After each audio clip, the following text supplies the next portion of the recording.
Bonjour à tous. Devant le succès de nos premiers podcasts et votre enthousiasme à suivre ceux du docteur Thierry Hertog, nous sommes vraiment ravis de poursuivre cette aventure des paroles d'experts Energetica Natura.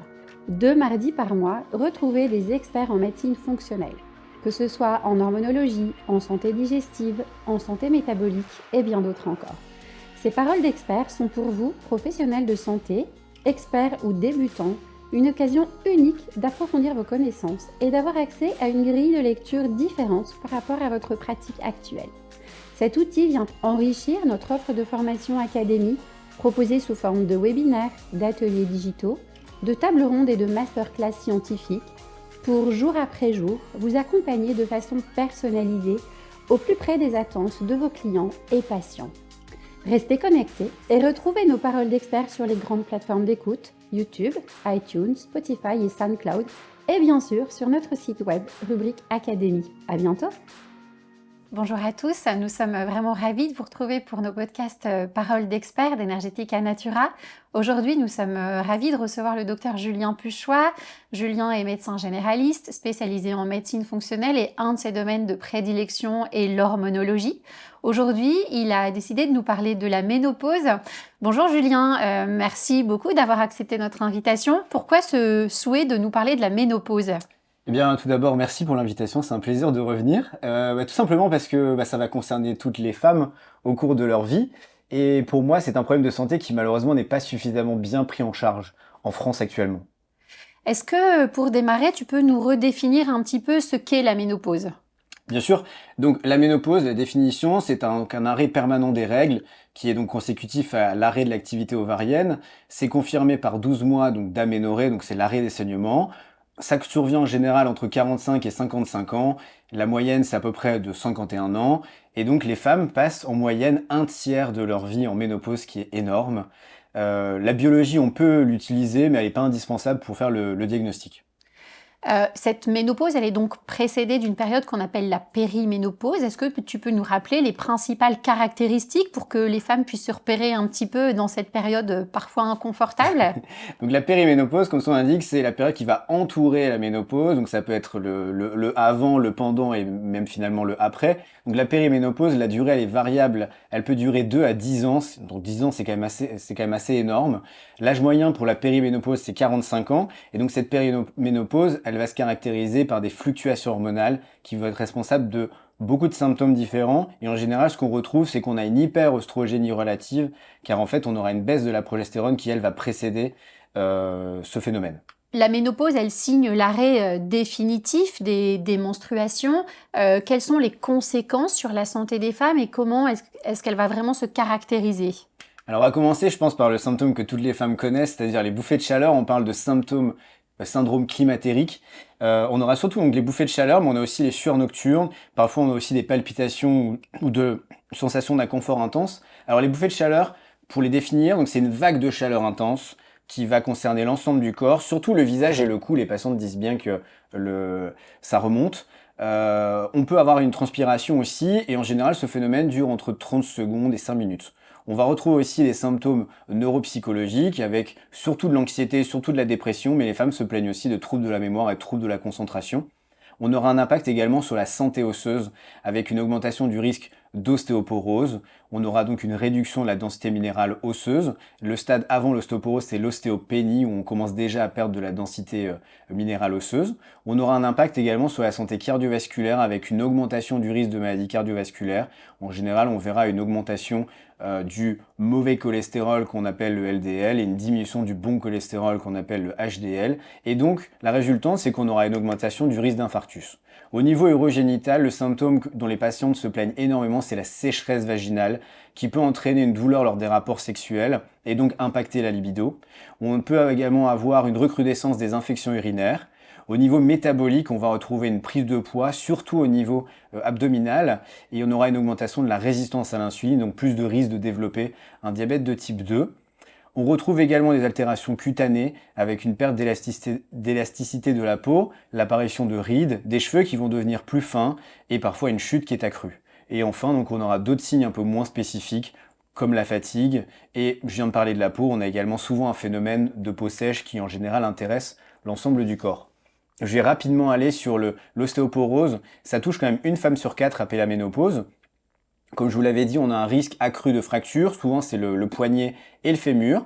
On peut le dépister grâce à une ostéodensitométrie. La définition, c'est donc un T-score inférieur à 2,5 sur au moins un des deux sites mesurés. Donc on mesure la colonne vertébrale et ou le fémur.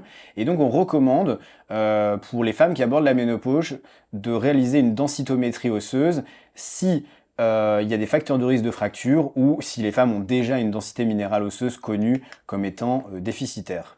Je vais également passer rapidement sur, j'ai parlé tout à l'heure du risque cardiovasculaire. Il faut savoir qu'avant la ménopause, les femmes ont moins de risque de faire un infarctus qu'un homme. Et malheureusement, après la ménopause, elles vont avoir un risque augmenté et elles rattrapent même celui des hommes pour différentes raisons. Et donc, il y a certaines études qui ont montré que l'intérêt d'un traitement par œstrogène chez une femme ménopausée peut prévenir justement ce risque cardiovasculaire. Et en fait, on a une fenêtre d'intervention thérapeutique dans les 10 ans les 10 premières années de la ménopause. C'est là où finalement il faut instaurer ces oestrogènes pour diminuer ce risque cardiovasculaire. Donc on a vu que cette ménopause, elle s'accompagnait de toute une multitude de troubles et d'effets vraiment désagréables. Est-ce qu'il existe une prise en charge en médecine dite naturelle pour essayer de remédier à cet inconfort et surtout d'améliorer le confort quotidien des femmes ? Bien sûr, sinon on ne serait pas ensemble. Alors, tout d'abord, comme je dis toujours à mes patientes, le pilier, c'est l'alimentation. Donc, je vais passer assez rapidement, c'est des basiques. Donc, on a importance d'avoir une alimentation anti-inflammatoire qui va être riche en oméga 3. Donc, on parle souvent des petits poissons gras, des noix de Grenoble, de certaines huiles végétales, des œufs bleu blanc cœur, etc. Important également d'avoir un régime qui est riche en fibres. On en reparlera tout à l'heure avec les isoflavones de soja. Donc, importance légumes, fruits, légumineuses. Importance d'avoir une alimentation qui est pas trop riche en sucre raffiné, en aliments transformés. Très important, on parlera tout à l'heure du collagène, c'est important d'avoir suffisamment de protéines dans son assiette. Les recommandations, c'est 1,2, 1,6 g par kilo et par jour. Donc moi, je dis à mes patientes, il faut qu'il y ait une portion de protéines à chaque repas et ne pas hésiter à la rajouter également dans les collations si les femmes ont besoin de collation. Et enfin, une alimentation colorée pour les antioxydants.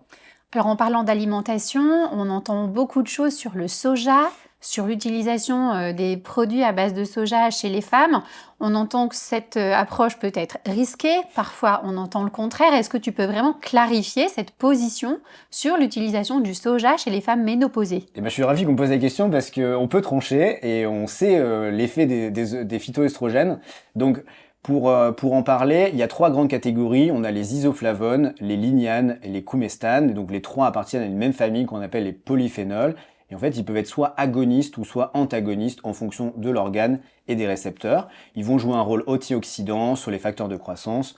Donc les isoflavones, c'est principalement dans le soja. Les lignanes, on va le trouver dans les graines de lin, on en parle beaucoup. Attention, c'est les graines de lin. L'huile de lin, il n'y a pas de lignane. On va trouver aussi des lignanes dans certains légumes, dans des fruits, dans des baies, mais aussi dans des cacahuètes. Et pour les coumestanes, on en parlera tout à l'heure, on en trouve notamment dans le trèfle, mais aussi la luzerne. Alors, pour parler des phytoestrogènes, c'est quoi les phytoestrogènes ? Je pense que beaucoup de gens ne savent pas trop ce que c'est. En fait, c'est intéressant parce que ils vont stimuler les récepteurs aux œstrogènes, mais 100 à 1000 fois moins que les œstrogènes que fabrique la femme, à savoir les 17 bêta-œstradiols. On parle d'effet SERM, c'est-à-dire modulation sélective des récepteurs aux œstrogènes. On a 2 récepteurs principaux, les récepteurs alpha qui eux vont promouvoir la prolifération cellulaire, et les récepteurs bêta qui eux vont promouvoir l'apoptose cellulaire, c'est-à-dire la mort cellulaire. Et en fait, ce qui est intéressant avec les phytoestrogènes, c'est qu'en fonction du contexte, ils vont pas agir de la même manière. Une femme qui va manquer d'œstrogènes, c'est intéressant parce qu'ils vont jouer un rôle d'agoniste, donc finalement stimuler la fabrication et les récepteurs aux œstrogènes. Par contre, une femme qui a un excès d'œstrogènes, bien c'est intéressant puisqu'ils vont venir jouer comme des antagonistes et finalement baisser ce climat d'hyperœstrogénie. Alors, l'ANSES, elle recommande pour les isoflavones de soja de ne pas dépasser 1 mg par kilo de poids par jour. Pour faire très simple, 20 mg d'isoflavones par exemple, c'est 100 g de tofu ou de yaourt de soja, et 40 mg, c'est 100 g de tempeh ou de miso. Les données actuelles, et donc ça c'était la question qu'on me posait, on le sait, les études ont montré que les phytoœstrogènes n'augmentent pas le risque de cancer du sein chez l'être humain, et on peut tout à fait le donner à une femme qui a eu un cancer du sein. La précaution par contre, c'est qu'on ne le conseille pas en cas de cancer du sein actif. Ça j'en reviendrai après. Je vais pas aller rapidement, mais je vais quand même vous dire qu'il y a deux sortes d'isoflavones de soja. Il y a la génistéine et la daidzeine. Vous allez trouver deux formes différentes. Vous allez trouver les formes glycosylées, qui sont des formes inactives. Vous les trouvez dans les dérivés de soja, mais non fermentés. Et vous allez trouver les formes aglycones, qui elles sont des formes directement actives, et que vous allez trouver dans les produits fermentés. Et c'est pour ça d'ailleurs, on dit souvent que les produits fermentés ont une valeur nutritive un peu plus intéressante, parce que justement, vont apporter directement les produits actifs. Donc, moi, je recommande plutôt, si on peut, des formes aglycones, puisque on va dépasser l'intestin, ou on peut avoir une enzyme qui va perturber cette transformation. Donc, moi, je conseille toujours les formes aglycones, et n'oubliez pas de consommer des fibres, puisque les fibres vont permettre de transformer la daidzeine en équol, qui est donc le métabolite actif de l'isoflavone. Donc, daidzeine va se transformer en équol, la génistéine, elle, va se transformer en éthylphénol. Et donc, comment on fait pour bien absorber ces isoflavones de soja? Il y a une variabilité en inter-individu, intra-individu, sur laquelle on ne peut pas faire grand-chose. Évidemment, le tabac et l'alcool vont modifier l'absorption. Mais alors, ce qui est hyper important, c'est d'avoir un bon microbiote intestinal, puisque si vous avez un microbiote intestinal en dysbiose, vous aurez une difficulté à transformer les isoflavones inactifs en isoflavones actifs. Donc les principales indications des phytoœstrogènes, ça a un effet sur les symptômes vasomoteurs, donc les bouffées de chaleur et les sueurs nocturnes. Ça a également un effet sur la santé osseuse, ça limite la perte osseuse. Ça a un impact également sur la santé cardiovasculaire, ça améliore le profil lipidique. Il y a également des études qui montrent une amélioration, certes modeste, mais qui existe sur les troubles de l'humeur et les troubles cognitifs. Les contre-indications, comme je vous l'ai dit, c'est un cancer hormonodépendant actif, donc une femme qui est actuellement traitée pour un cancer du sein, mais une femme qui est en rémission 5 ans après, pour moi, aucun souci. Évidemment, l'allergie au soja est une contre-indication. Au niveau des précautions d'emploi, comme je le disais, enfin comme tout principe actif, il peut toujours avoir une interaction avec d'autres traitements, notamment ceux qui sont métabolisés par le cytochrome P450, mais ça c'est des recommandations qui sont globales. Je vais continuer sur les traitements naturels de la ménopause et donc importance d'un exercice physique régulier. Moi je dis toujours à mes patientes qu'il faut à la fois des exercices cardio, où on fait monter en fréquence cardiaque, mais aussi les exercices de résistance, donc soit poids du corps ou même avec des machines. Et donc l'exercice physique, ça permet quoi? Évidemment, meilleure gestion du poids, meilleure gestion de la tension artérielle, ça renforce évidemment les os et les cartilages, et évidemment, meilleure gestion du stress, notamment grâce aux endorphines. En parlant de stress, évidemment, ça impacte de manière négative l'axe entre le cerveau et les glandes surrénales. Là, vous avez l'embarras du choix. Les plus connus, évidemment, yoga, méditation, cohérence cardiaque, 3 fois 5 minutes par jour, important. Et après, il y a plein d'autres manières de gérer son stress. On a donc vu l'impact et l'importance d'une alimentation saine et équilibrée, la pratique d'une activité physique régulière, des outils aussi quotidiens d'amélioration de la gestion du stress. Quelle est la place pour la micronutrition dans cette prise en charge intégrative de la ménopause? Et bien en micronutrition, on a aussi pas mal de choses. Je vais évoquer pas mal de choses que tout le monde a déjà entendues. On a évidemment la fameuse vitamine D3 associée à la vitamine K2, donc elle, ça va venir renforcer les os. On aura le magnésium qui a vraiment un rôle important dans la gestion du stress. Le zinc, lui, va jouer au niveau de la barrière cutanée, mais aussi de l'immunité. Le sélénium va lui interagir également dans l'immunité, mais aussi le stress oxydant. On a le fameux GLA qui, lui, va vraiment être intéressant pour la sécheresse cutanée. L'iode, vous avez tous entendu parler de l'iode pour la thyroïde, mais je ne sais pas si les gens le savent, mais ça a aussi un intérêt dans la prévention du risque de cancer du sein, mais aussi de développer des kystes au niveau des seins. Et j'en ai parlé tout à l'heure avec les protéines, important d'avoir du collagène en supplément pour la peau, son élasticité et sa fermeté. Donc par rapport au collagène, il faut savoir qu'on a quand même 30% de production du collagène qui est diminuée en cas de ménopause. Et donc les conséquences du déficit en collagène, c'est que finalement on aura donc une peau qui sera moins élastique, une peau plus sèche, la survenue des rides, au niveau des articulations et des os, donc on aura une fragilité, plus facilement des douleurs articulaires, et donc au niveau des muqueuses, on aura une sécheresse, notamment vaginale, j'en parlais tout à l'heure, mais aussi parfois un inconfort urinaire. Et donc au niveau des solutions, comme je l'ai dit tout à l'heure, c'est important d'avoir un apport en protéines suffisant à chaque repas, mais on peut également avoir recours à la supplémentation et donc notamment le collagène hydrolysé. Et moi en général, je mets minimum 10 grammes par jour et c'est quelque chose que vous pouvez prendre toute votre vie. Est-ce que la phytothérapie, en complément de cette micronutrition, peut être intéressante? Et si oui, quelles seraient les principales plantes qu'on peut utiliser? Tout en rappelant bien que la phytothérapie, présente aussi certains risques d'utilisation. Donc, tu peux nous les rappeler Complètement, rapidement pour, pas, pour vraiment donner ces clés, aux bien personnes sûr. qui nous écoutent? Donc c'est pas anodin, comme je dis toujours aux gens, la majorité des médicaments viennent des plantes et donc il y a toujours des précautions d'emploi. Les principales, j'en citer quatre, la sauge, le houblon, le trèfle et lacté à grappe noire. La sauge, elle va être intéressante parce qu'elle est œstrogénique, mais elle est aussi intéressante sur tout ce qui est transpiration de la femme et aussi bouffée de chaleur. Le houblon, c'est la même chose, c'est œstrogénique, mais c'est aussi un effet anti-androgénique, donc peut être intéressant pour des femmes qui ont des traits d'excès d'androgène. Le trèfle, c'est intéressant parce que ça diminue les bouffées de chaleur, et donc j'en ai parlé. Le trèfle, ça fait partie des isoflavones. Vous avez donc lacté à grappe noire qui est intéressante.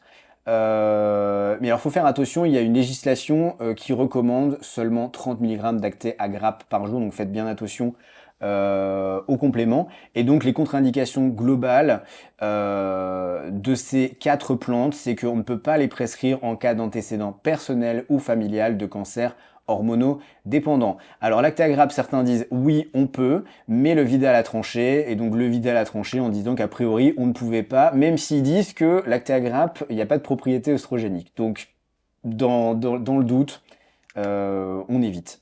Une plante qui est très intéressante, c'est la griffonia.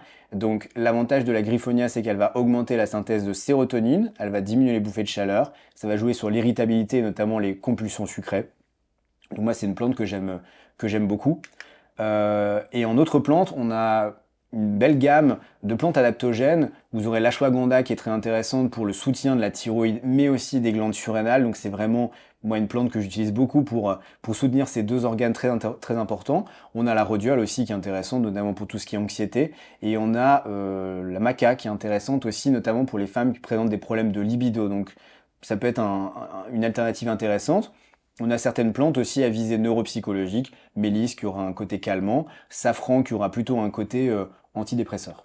Alors, on voit bien que toutes ces possibilités, rendent en fait cette prise en charge assez complète, mais aussi assez complexe, et ça peut représenter parfois beaucoup de compléments alimentaires pour les patientes. Toi, concrètement, Julien, comment tu procèdes pour que les patientes puissent être observantes et qu'elles puissent vraiment s'approprier cette prise en charge de la ménopause?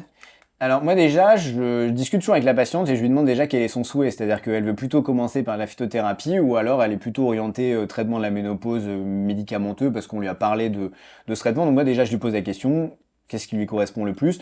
Moi mon expérience, comme je leur dis, c'est que c'est intéressant la phytothérapie pour les femmes qui ont des symptômes légers, à mon sens. Donc elle peut aussi être intéressante, comme je le disais, pour les patientes qui veulent pas un traitement hormonal substitutif d'emblée ou celles qui ont des contre-indications au traitement hormonal substitutif, et donc notamment l'antécédent de cancer du sein. On peut utiliser plusieurs phytoestrogènes. Vous avez tout à fait possibilité d'utiliser la sauge et le houblon et en plus des isoflavones de soja, par exemple. Comme je disais, isoflavones de soja, ce qui est très intéressant, c'est que même pour la femme qui a eu un cancer du sein dans sa vie, elle peut en prendre, donc ça c'est très intéressant. Et pour moi, je dis toujours à mes patientes que quand on commence à avoir des symptômes quand même modérés à sévères, la phytothérapie risque d'être un peu décevante. Alors justement, dans ces cas où elle n'est pas suffisante et où le confort est pas satisfaisant pour la patiente, on parle aussi beaucoup des traitements hormonosubstitutifs, avec beaucoup de polémiques aussi autour de ces traitements, du bon, du moins bon. Est-ce que tu peux nous aider encore une fois à faire le tri dans ces idées fausses ou pas, justement, qui sont véhiculées sur les traitements Oui. hormonosubstitutifs? On va pouvoir démystifier un peu tout ça. Alors, il faut savoir que déjà, le gros problème en France, c'est qu'on n'a que 6% des femmes actuellement qui sont traitées avec ce fameux donc, THS. Donc, j'ai parlé beaucoup de THS, ça veut dire traitement hormonal substitutif. Donc, vous vous rendez compte, 6% des femmes, c'est quand même dérisoire. Donc, le THS, en fait, on va utiliser des hormones bioidentiques, c'est-à-dire qu'elles sont identiques à celles que le corps produit. Donc, hormones bioidentiques, œstrogènes bioidentiques, progestérone bioidentique. Et donc, c'est très intéressant parce que ils vont être beaucoup plus efficaces, ce THS va être beaucoup plus efficace sur les symptômes vasomoteurs, beaucoup plus efficace sur la préservation du capital osseux. Pour moi, il y a une amélioration de la qualité de vie qui est vraiment bien supérieure à la phyto. Par contre, évidemment, ça nécessite un bilan préliminaire avec la patiente pour déjà évaluer est-ce que c'est réellement indiqué, est-ce qu'il n'y a pas des contre-indications à ce traitement et quels sont potentiellement les risques globaux.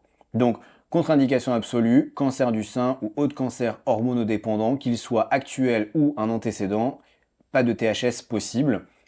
Pas de THS si thrombose veineuse profonde ou embolie pulmonaire, si on a eu une maladie coronarienne ou un AVC récent, si on a une pathologie hépatique évolutive, donc c'est vraiment une pathologie relativement avancée. Si la femme a des saignements vaginaux inexpliqués, évidemment, on va pas démarrer un traitement hormonal de la ménopause, on va déjà faire une imagerie. Et dans les contre-indications relatives, antécédent familial de cancer du sein, ça se discute. Un seul antécédent dans la famille, personnellement, ça me dérange pas. Si par contre on a une mutation du gène BRCA1 avec toute une lignée familiale, moi je déconseille. Une hypertension artérielle non contrôlée, c'est à éviter. La même chose pour le diabète s'il est mal équilibré. Évidemment, l'obésité morbide, c'est une contre-indication. Pour moi, un IMC entre 25 et 30, évidemment, c'est pas du tout une contre-indication. Comment prévenir ce cancer du sein? On en reparlera plus tard, mais il faut moduler donc l'aromatase, qui est donc la fameuse hormone qui permet la transformation de la testostérone en œstrogène. Il faut moduler l'activité des œstrogènes. Il faut limiter l'exposition aux perturbateurs endocriniens, et ça on aura l'occasion d'en reparler plus tard. Il faut favoriser la détoxification des œstrogènes, c'est la même chose, je vais en reparler. Et pour moi, il faut aussi préparer le terrain, et donc en préménopause, c'est important aussi de déjà optimiser la progestérone, qui, je l'ai dit au tout début, baisse avant les œstrogènes. Je vais aller assez rapidement, mais dans mon interrogatoire, je recherche donc les antécédents médicaux dont j'ai parlé juste avant, que ce soit personnels ou familiaux. Évidemment, je vais demander à la patiente quels sont ses symptômes de la ménopause et qu'est-ce qui l'embête dans la vie de tous les jours. Je vais rechercher les différents facteurs de risque. Donc là, ça recoupe un peu les antécédents. Je vais chercher notamment les facteurs de risque d'ostéoporose. Je vais questionner la patiente sur son mode de vie, comme je le fais pour toutes mes patientes. Et j'aime bien aussi savoir si la femme a pris la pilule contraceptive, savoir combien de temps elle est exposée à des œstrogènes de synthèse. L'examen clinique, il est assez global, la taille, le poids, l'IMC, la tension, examen mammaire évidemment, et examen gynécologique. Au niveau des examens paracliniques, on aura donc un bilan hormonal. Si on veut, on peut faire la FSH, la LH, le stradiol et la progestérone, mais c'est la clinique qui prime, hein, comme je l'ai dit. C'est bien de réaliser un bilan lipidique, bilan glycémique, fonction hépatique, bilan thyroïdien. Je ne vais pas aller plus loin dessus. Pour ceux qui ont des antécédents de thrombose, on peut faire des bilans de coagulation, mais ça en général c'est plutôt vu avec les médecins vasculaires. Et en imagerie, évidemment, la mammographie, pour moi c'est obligatoire, on ne met pas en place un THS sans avoir une mammographie préalable, et donc elle est à réaliser en général tous les 2 ans, pour certaines patientes c'est annuel. Dans certains cas, moi j'aime bien aussi rechercher, j'aime bien faire une échographie pelvienne, notamment si la femme a des saignements assez abondants, si elle a des antécédents de kyste aux ovaires, antécédents de fibrome, j'hésite pas à faire une échographie pelvienne. Et comme je l'ai dit, on peut aussi faire une densitométrie osseuse si la femme a des antécédents d'ostéoporose, si elle a des facteurs de risque d'ostéoporose ou si elle a des fractures anciennes. Alors, on en parle pas mal. Certains gynécologues recommandent systématiquement un bilan cardiovasculaire. Alors, les recherches que moi j'ai faites montrent que le bilan cardiovasculaire, c'est surtout pour les femmes qui ont une ménopause qui a déjà démarré depuis 5 à 10 ans. C'est-à-dire qu'une femme qui vient de démarrer sa ménopause, qui vient me boire, je ne vais pas forcément réaliser un bilan cardiovasculaire d'emblée. Par contre, dès que la femme a une ménopause un peu ancienne, 5 à 10 ans, je vais réaliser un bilan cardiologique. Alors, c'est-à-dire que ce n'est pas moi qui vais le réaliser, mais je vais l'adresser à un cardiologue. Donc, les facteurs de risque, je les ai cités avant, hypertension, diabète, cholestérol, tabagisme, etc. Et donc en général, le cardiologue va réaliser à minima évidemment un électrocardiogramme, une échographie. Souvent, il faut un test d'effort et aussi un examen qui est très intéressant, c'est le coroscanner pour voir notamment s'il n'y a pas un impact au niveau des coronaires et notamment ce qu'on appelle le score calcique, voir s'il n'y a pas des plaques d'athérome, parce que ce qui se passe, c'est que quand on remet des œstrogènes à partir d'un certain moment, eh bien, il y a certaines plaques d'athérome qui peuvent entre guillemets se décrocher. Et donc, on aime bien vérifier ça. Et donc, il y a des recommandations de certaines sociétés savantes, notamment en Europe et aux États-Unis, qui disent, si ménopause qui a démarré depuis plus de 5 ans, on fait ce bilan cardiologique complet. Je vais passer très rapidement sur les études. On a pas mal d'études qui montrent qu'un traitement combiné œstradiol et progestérone, eh bien, avant la survenue d'un cancer, si les femmes ont été traitées par œstradiol progestérone, si elles développent un cancer, ce sera des tumeurs de plus bas grade et il y aura une meilleure survie. Il y a d'autres études qui montrent que quand on donne un traitement de la ménopause après cancer, eh bien, il y a une diminution de la récidive de cancer, même pour les femmes qui avaient des récepteurs aux oestrogènes positifs. Et chez ces femmes, d'ailleurs, l'effet était même encore plus significatif. Encore une autre étude qui montre qu'il y a une diminution de la mortalité post-cancer du sein quand on donne un traitement hormonal substitutif. On a également évalué, encore une fois, l'impact d'un traitement par THS avant survenue d'un cancer. On retrouve la même chose, on aura un grade moins élevé, on aura des tumeurs qui seront plus petites et on aura une mortalité qui est moindre. La même chose pour l'étude que j'ai sous les yeux. Et une étude montre que c'est important, et ça on va en reparler, que c'est important d'associer œstrogène et progestérone. Ça on aura l'occasion d'en reparler par la suite. Et alors c'est important, je reparlerai également par la suite, mais une étude montre que la voie cutanée est meilleure que la voie orale puisqu'on a moins de risques d'avoir des métabolites qu'on appelle génotoxiques. Donc lequel choisir? Eh bien, pour moi, il faut associer les deux. Certains gynécologues disent que si la femme n'a plus d'utérus, on ne met pas de progestérone. Alors oui, la femme n'a plus d'utérus, mais il faut savoir que la progestérone, elle a des effets au-delà de l'utérus. La progestérone va diminuer l'anxiété, elle va permettre à la patiente de mieux dormir, parce qu'elle va stimuler ses récepteurs GABA. Elle va avoir un effet aussi diurétique, donc elle va empêcher la rétention d'eau. Elle va aussi stimuler la thyroïde, elle va stimuler l'immunité. Donc pour moi, il ne faut pas se limiter aux effets de la progestérone sur l'utérus, il y en a bien d'autres. Alors le problème de la progestérone, c'est que dans la progestérone bioidentique orale, vous avez du dioxyde de titane. Donc beaucoup de patientes m'en parlent, donc je vous parlerai après des alternatives. Mais donc en alternative, on a une progestérone bioidentique en gel qui ne contient pas de dioxyde de titane. Donc, au niveau de la posologie, donc j'associe, donc, comme je l'ai dit, œstrogène par voie cutanée. En France, on a plusieurs produits disponibles. C'est 1 à 2 pressions par jour. La femme doit le mettre sur une peau qui est bien sèche, bien propre. Faut pas qu'il y ait de lotion, pas d'huile dessus, pas de blessure. Le gel, il ne doit pas être appliqué trop proche de la poitrine, sinon la patiente va pouvoir avoir des mastodinies. Et donc moi, je recommande de l'appliquer soit sur les avant-bras, face interne des cuisses, éventuellement sur le ventre, mais donc pas trop proche des seins. Et donc la petite technique aussi, c'est que la femme peut garder un peu d'œstrogène sur le bout des doigts pour l'appliquer ici au niveau de la bouche et du menton pour justement éviter l'apparition de poils au niveau de la moustache et au niveau du menton. Pour la progestérone, donc on a plusieurs options. On a donc la progestérone bioidentique. On peut l'utiliser par voie orale et par voie vaginale. On a 2 dosages différents. Ça, c'est à l'appréciation du médecin. Plutôt à prendre le soir, puisque ça va favoriser, comme je l'ai dit, le sommeil et la relaxation. Et moi, je recommande d'interrompre les 2 traitements 5 jours par mois pour avoir ce qu'on appelle un wash-out, c'est-à-dire avoir vraiment 5 jours par mois où on n'a pas d'hormones dans le corps. Combien de temps? Eh bien, pour moi, c'est toute la vie. C'est-à-dire que à partir du moment où on va arrêter le traitement, les symptômes risquent de réapparaître et surtout, vous allez perdre l'effet protecteur, comme je l'ai dit, au niveau cardiovasculaire, au niveau cérébral, au niveau des symptômes, au niveau des cancers hormonodépendants. Donc pour moi, une femme peut tout à fait prendre son traitement toute la vie et évidemment, en parallèle de ça, continuer son dépistage, mammographie, examen gynécologique, etc. Par rapport aux aspects un petit peu pratiques, certaines femmes vont développer avec la progestérone bioidentique ce qu'on appelle un effet GABAergique et donc avoir une certaine somnolence, se sentir un peu groggy, comme si elles avaient bu plusieurs verres d'alcool, certaines vont avoir des vertiges.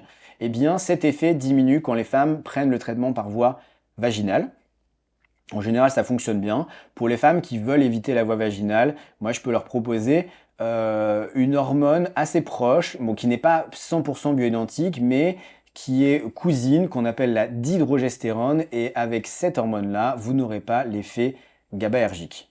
Et donc pour les femmes qui vont présenter à l'instauration des symptômes d'hyperœstrogénie, par exemple les seins douloureux, eh bien temporairement je diminue le traitement par œstrogène, j'augmente temporairement le traitement par progestérone et ça permet d'équilibrer. Et chez certaines femmes, parfois, on est même amené à passer sur des administrations hebdomadaires, c'est-à-dire 3-4 fois par semaine, plutôt qu'une administration quotidienne. Donc encore une fois, j'invite toujours les femmes à ne pas rester dans leur coin et à toujours prévenir le médecin qui a mis en place le traitement pour rééquilibrer. En général, ce phénomène est transitoire, ça disparaît par la suite.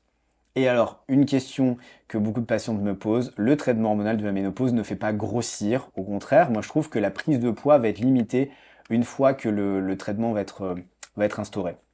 Je vais passer rapidement, j'en ai parlé tout à l'heure, que c'était important pour moi de vérifier la détoxification des oestrogènes. Il faut savoir que en médecine classique, on ne vérifie jamais cette détox d'oestrogènes, alors que c'est quelque chose qu'on fait beaucoup en médecine fonctionnelle. Et en fait, c'est très important puisque la femme va éliminer ces oestrogènes de deux manières différentes. On a la voie numéro 2, donc c'est la meilleure voie de recyclage, et on a la voie numéro 16, qui elle est la mauvaise voie de recyclage, puisque elle peut entraîner la femme vers un risque accru de cancer du sein. Et ce qui est hyper intéressant, c'est que ce dosage, c'est un échantillon d'urine du matin, on fait ce ratio entre numéro 2 et numéro 16, et ça nous permet de savoir si la femme détoxifie bien ses oestrogènes. Et si la détoxification est mauvaise, on a recours aux extraits de brocoli, le diindolméthane, l'indole 3-carbinol, qui eux vont orienter vers la voie numéro 2. On a le sulforaphane qui lui va permettre d'éliminer les oestrogènes. Et je rappelle que pour détoxifier les oestrogènes, une femme doit bien méthyler, c'est-à-dire avoir des bons taux de vitamine B2, de vitamine B6, B9 et B12. Et donc on peut apprécier cette méthylation avec le dosage de l'homocystéine. Pour faire rapide, sulforaphane, ça va plutôt réduire les xénoestrogènes, c'est-à-dire les oestrogènes étrangers, alors que le diindolméthane va vous permettre d'aller vers la voie numéro 2, qui, je vous rappelle, est donc la voie royale. Et donc les deux produits, vous le trouvez dans les crucifères, donc notamment le brocoli. Et on peut tout à fait associer les deux, le sulforaphane et le diindolméthane. Ça, il n'y a aucun problème là-dessus. Et leurs effets vont bien au-delà de la détox d'œstrogène, c'est un effet anti-inflammatoire, le stress oxydant, etc. Alors, je vais parler maintenant du risque du traitement hormonal substitutif, puisqu'on on m'a posé la question, est-ce que c'est dangereux? Alors le problème, c'est qu'en 2002, il y a une fameuse étude menée aux États-Unis qui a dit, attention, le traitement de la ménopause est dangereux. Donc c'est l'étude WHI, c'est Women Health Initiative. Le problème, c'est que cette étude, elle a utilisé des œstrogènes équins, donc origine de cheval, et de la progestérone de synthèse. Et ils en ont conclu qu'il y avait un risque accru de cancer du sein, d'infarctus et d'AVC, d'accident thromboembolique, et donc c'est la panique. J'en verrai plus tard, finalement, cette étude, vous vous doutez bien qu'elle était biaisée puisqu'on n'a pas utilisé des hormones bioidentiques. Le traitement hormonal de la ménopause, c'est pas indiqué pour la prévention de l'infarctus du myocarde, mais ça a un effet favorable. Par rapport au risque d'AVC, ce risque il est très faible et en fait les données récentes elles montrent que ce risque il existe surtout pour les œstrogènes mais par voie orale et comme je vous l'ai dit, nous on donne des œstrogènes par voie cutanée. Par rapport au risque thromboembolique, donc notamment phlébite, ce risque n'est pas présent avec les œstrogènes par voie cutanée. Donc encore une fois, on est tranquille si on met des œstrogènes par voie cutanée. Et donc, on a d'autres risques aussi. Et on retrouve chez certaines femmes un risque accru de lithiase donc dans la vésicule biliaire. Mais encore une fois, c'est surtout avec les traitements oraux. Ça peut augmenter la taille des fibromes. Donc d'ailleurs, certaines femmes qui avaient des fibromes peuvent avoir, au début du traitement de la ménopause, des saignements, justement, parce qu'on vient de nouveau nourrir, entre guillemets, ces fibromes. Et chez certaines femmes, ça fait le lien avec le prochain podcast, c'est que ça peut stimuler l'endométriose au départ. On a parlé donc des risques cardiovasculaires, des risques circulatoires du traitement hormonal substitutif. On parle aussi beaucoup des risques de cancer. Il y a certainement des études récentes dont tu pourrais nous parler pour justement revenir un petit peu sur cette problématique qui peut faire peur à certaines patientes. Complètement, en fait, le problème, c'est qu'on est resté bloqué sur cette fameuse étude de 2002, et donc, en fait, on n'a pas avancé. Sauf qu'en fait, il y a des études depuis qui ont montré qu'il n'y a pas d'augmentation de risque de cancer du sein si on utilise œstradiol et progestérone naturelle. Donc, on a une étude française qui s'appelle E3N et une étude européenne qu'on appelle EPIC. Donc, ces données, elles existent, et donc, par rapport au risque de cancer du sein, il y a une petite nuance, c'est-à-dire que si vous avez potentiellement des cellules cancéreuses préexistantes, eh bien, le THS va pouvoir aider ce cancer à se développer, mais c'est pas les œstrogènes qui vont déclencher directement ce cancer. Donc c'est une petite nuance qui est un peu pas forcément facile à comprendre, mais en tout cas qui est importante pour moi d'un point de vue cancérologique. Et donc c'est la raison pour laquelle moi je fais systématiquement une mammographie pour vérifier calcification, cellules anormales, etc. Et donc, on considère que le risque reste faible, et j'ai beaucoup aimé cette statistique. Une femme qui n'a pas de... Donc le niveau de risque du THS, il reste faible, et il va être équivalent à une femme qui n'a pas de traitement, qui va consommer 3 unités d'alcool par jour. Donc ça, c'est quand même assez intéressant. Et donc, c'est important aussi de savoir qu'il n'y a pas de sur-risque du THS chez les femmes obèses, bien que, évidemment, le risque de base est augmenté, mais le risque est augmenté pour l'obésité pour plein de raisons différentes. Et donc, une femme obèse, de toute façon, aura plus de risques de maladies cardiovasculaires et autres. Donc, on peut mettre le traitement chez une femme obèse, en sachant que la nuance, c'est que l'obésité morbide, il faut faire attention. Alors, par rapport au cancer de l'endomètre, qu'est-ce qu'on retrouve? Eh bien, c'est que les œstrogènes, s'ils sont donnés seuls, peuvent augmenter le risque de cancer de l'endomètre. Et donc, important de toujours rajouter un progestatif. Et donc, les recommandations, c'est au moins 12 jours par mois. Moi, je recommande plutôt 25, notamment parce que je rappelle, la progestérone a d'autres effets que sur l'endomètre. Et donc, comme je le disais, moi, j'hésite pas à réaliser une échographie pelvienne préalable, ou alors, si on le souhaite, on peut le faire dans les 5 ans. Et les recommandations disent que chez la femme qui n'a plus d'utérus, c'est pas conseillé d'ajouter un progestatif, mais pour moi, il y a des effets au-delà de l'utérus. Par rapport au cancer de l'ovaire, il y avait une analyse de 2015 qui a montré une augmentation du risque de cancer de l'ovaire. Et le sur-risque, il est quand même assez faible puisqu'il est évalué à un cas supplémentaire pour 10 000 femmes par année de traitement, ce qui est quand même assez faible. Et la fameuse étude dont on parlait là de 2002, eux n'avaient pas retrouvé de sur-risque de cancer de l'ovaire. Alors le cancer de l'ovaire, malheureusement, les symptômes sont assez compliqués. Il n'y a pas de signes spécifiques. Donc moi, je dis toujours à mes patientes, si vous avez des signes digestifs qui n'étaient pas connus avant, si vous avez une constipation qui s'aggrave, ou si vous avez des douleurs pelviennes vraiment qui s'aggravent, consultez et vraiment pas hésiter à avoir recours à l'échographie pelvienne.